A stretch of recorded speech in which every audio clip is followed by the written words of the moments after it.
Sometimes I wonder if everyone that's religious has gotten a feeling in their heart or soul that convinces them that there's a God or something that's bigger than themselves. Then I wonder if I've gotten this feeling myself and either missed it or I just haven't gotten it. When I was 8 years old, my family was heading home from an out-of-town trip.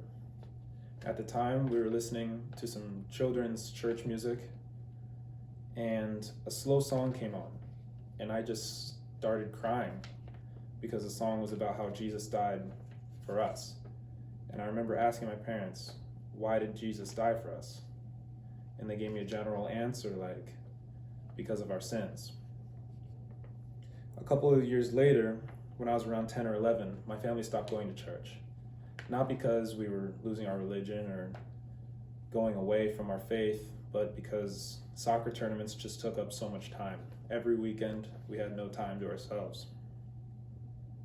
When I was 10 years old, I went to YMCA camp with one of my best friends at the time. I had no idea that YMCA stood for Young Men's Christian Association, but I never really thought of the camp as a church camp. I saw it more as a Boy Scout camp. And at the time, I never really thought of the idea of my parents sending me there to regain my faith, but I'm sure that's not the reason. The following years, I became much more comfortable with the thought of leaving my religion. It wasn't a big thing for me. I never felt that my parents would be disappointed, and I never thought that doing this would hurt anyone.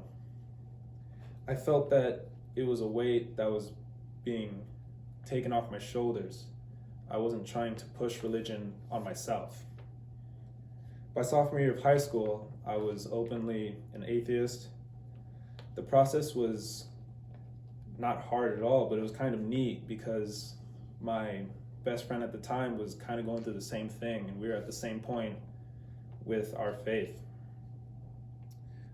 By the end of the year, I was kind of pushed away from Christianity, from a relationship that I had that really gave me a negative look on Christians. But I know now that not all Christians have the same exact view as that person. We just didn't see eye to eye on some points. I feel that the process of my faith that I've gone through has almost gone backwards when comparing them to other people's. I think that sometimes if there is a God, and if there is an almighty plan, that if this is part of his plan, if I'm supposed to live my life without religion, or if I'm just not supposed to experience the signs yet.